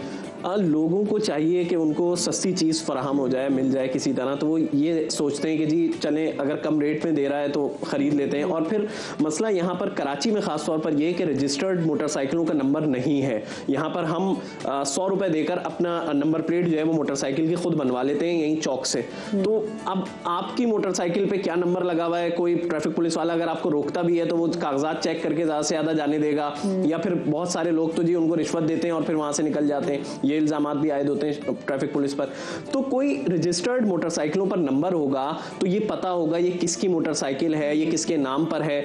मोटरसाइकिलों के रजिस्ट्रेशन और उनके रजिस्टर्ड मोटरसाइकिलों के नंबर फराहम करने शुरू किए गए थे, वो 1-2 साल जारी रहे और उसके बाद अब बड़ी सुस्त रवि से जारी हैं। अच्छा, मुझे बताएं कि अभी हमने बाइक्स के हवाले से बात की, अगवा बराए तावान के हवाले से मुझे बताएं केसेस में क्या कोई कमी वाक़ई हुई है? जी देखिए, इस साल अगवा के केसेस जो हैं वो वैसे ओपनली रिपोर्ट नहीं हुए क्योंकि वो शॉर्ट टर्म किडनैपिंग के वाक़यात ज़्यादा हुए। मतलब ऐसे कि किसी शख्स को जो है वो अगवा किया गया और कुछ देर बाद ही उससे तावान लेके उसे छोड़ दिया गया, और ये केसेस रिपोर्ट भी नहीं होते। अमूमन लोग जो है वो अपनी जान छुड़ाते हैं कि जी अब तो पैसा दे दिया, बस अब ख़त्म किया मामला। फिर अभी बीच में ये कोई 1 से 1.5 महीने पहले से एक नया ट्रेंड कराची में शुरू हुआ है, और वो ये है कि जो मुल्जिमान कराची ऑपरेशन के दौरान मुल्क से फरार हो गए थे, चाहे वो गैंग वॉर के हो या किसी और के, तो वो जो है वो राब्ता कर रहे हैं मुसलसल बाहर के नंबरों से, यहाँ के ताजिरों से, और फिर उनसे भत्ता तलब कर रहे हैं। उनके सहूलतकार यहाँ पर जाते हैं, उनसे भत्ता लेते हैं, पैसा लेते हैं और उनको वहां तक फराहम कर दिया जाता है, और अगर वो नहीं देते तो सहूलतकार उनकी दुकानों के बाहर फायरिंग करते हैं। तो ये एक नया ट्रेंड है कि जो बाहर बैठे हुए मुल्जिमान हैं वो इंटरनेशनल नंबर से कॉल कर रहे हैं, भत्ता मांग रहे हैं ताजिरों से, और अगर नहीं दिया जाता तो उनको या तो कत्ल कर दिया जाता है, उनकी दुकान के बाहर फायरिंग करके उनको खौफजदा किया जाता है। आपके इल्म है कि क्योंकि अब देखिए न्यू ईयर की सेलिब्रेशन में हम देखते हैं कि लोग फिर बड़ी हवाई फायरिंग भी करते हैं, इस एरियल फायरिंग को रोकने के लिए कुछ खास इक़दाम जो हैं वो प्लान किए हैं सिंध पुलिस ने। देखिए साल 2022 में 22 लोग जो है वो जख्मी हुए थे, हवाई फायरिंग की जद में आए थे, जिसमें खवातीन और बच्चे भी शामिल थे। और अब ये भी एक वो है कि शादियों में हवाई फायरिंग, अभी गुज़िश्ता रोज जो है वो एक फायरिंग का वाक़या ऐसा पेश आया नुसरत भुट्टो कॉलोनी में कि वहाँ पर फायरिंग की गई शादी की तकरीब में, जिससे एक शख्स जो है वो जाम बहक हुआ। तो ये भी एक है, या न सिर्फ हवाई फायरिंग न्यू ईयर पे बल्कि शादियों की तकरीबात में जो फायरिंग की जा रही है, इससे लोग जख्मी हो रहे हैं, मर रहे हैं, लेकिन ये ट्रेंड खत्म नहीं हो रहा है। देखिए जी कि वो कुछ सेलिब्रेशन में जो खातून वकील हैं वो आके जो हवाई फायरिंग कर रही है, और वो एक जो शशका है ना कि देखें हमारे यहाँ हवाई फायरिंग होती है, इसमें लोग ये समझते नहीं है। पिछले दिनों आपने देखा कि हवाई फायरिंग की वजह से कराची में एक बड़ा रिनाउंड एक रेस्टोरेंट है, वहाँ पे एक बच्चे की डेथ थी जो कि माँ की गोद में ही था। और ऐसे कितने वाक़यात होते हैं, कोई भी अंधी गोली किसी की भी जान ले सकती है, और ये अंधी गोली कल कला खुदा न खास्ता आपकी और मेरी भी जान ले सकती है। तो हमें बहुत ख्याल रखना है कि और हमने ऐसी कोई चीज़ नहीं करनी कि जिससे किसी का नुकसान हो। ये जो गोलियां हवाओं में चलाती हैं, गोलियां वापस आती हैं, अब किसका मुकद्दर बनेगी ये तो हमें नहीं पता होता। मैं दोबारा से एक बार लाहौर का रुख करूँगी। एसपी लाहौर सिद्रा साहिबा हमारे साथ तो मौजूद हैं। अच्छा सिद्रा, मैं कुछ बात करती थी हैरेसमेंट के वाक़यात के वाले से, बिकॉज आप बीइंग अ वुमेन आप भी चीज़ को ज़्यादा अच्छी तरीके से अंडरस्टैंड करती हैं कि वो हमारी लड़कियाँ जो घरों से बाहर निकलती हैं, चाहे वो पढ़ने के लिए घर से बाहर निकलें, चाहे वो नौकरी के लिए घर से बाहर निकलें, वो ना एक फ़ाइट करके घर से बाहर निकल रही होती हैं। और अगर खुदा न खास्ता उनके साथ बाहर कोई ऐसा वाक़या पेश आ जाता है, ट्रॉमेटाइजिंग तो होता है उनके लिए, लेकिन वो उनके लिए ज़िंदगी की जो है वो कहते हैं ना राह वो और मुश्किल कर देता है। तो आप लोग लाहौर में क्या कुछ किया जा रहा है ऐसे वाक़यात को रोकने के लिए कि हरासमेंट जो है वो ना हो? I mean, this is a very pertinent question. एक तो ये है कि एक चीज़ है जो सोसाइटल प्रेशर है, जो सोसाइटी में पैट्रियार्कल कल्चर है, उसको आप चाहे जितना भी हो जाए इतना चेंज नहीं कर सकते हैं। लेकिन लाहौर या अगर हम पंजाब की बात करें तो यहाँ पे क्राइम वाइज भी कंपैरेटिवली सेफर और वुमेन भी। I mean I am a women myself और I had one of the largest divisions of Lahore police. I head the division. I understand कि uniform gives me a protection, लेकिन यहाँ पे अगर आप females की रेशो भी देखेंगे या लोग अगर बाहर भी फिरेंगे तो ज़्यादा कंफर्टेबल हैं। उसके लिए एक तो ये है कि पुलिस ने, पंजाब पुलिस ने इन जनरल भी वो बनाया हुआ है कि हम एंटी वुमेन हैरेसमेंट सेल्स हैं across the length and breadth of Punjab, जिसमें हम कोशिश ये करते हैं कि जनरली जो है ना वो खवातीन ही हो जो उस क्राइम को इन्वेस्टिगेट करें। फिर यहाँ पे जो जेंडर का सेल है, जेंडर वायलेंस के भी GBV सेल हम कहते हैं, जेंडर बेस्ड वायलेंस सेल्स, वो भी पंजाब में throughout length and breadth of Punjab different है, यानी सिर्फ खवातीन है और वो अलग हैं रादर देन यानी स्पेशलाइज्ड यूनिट्स हैं।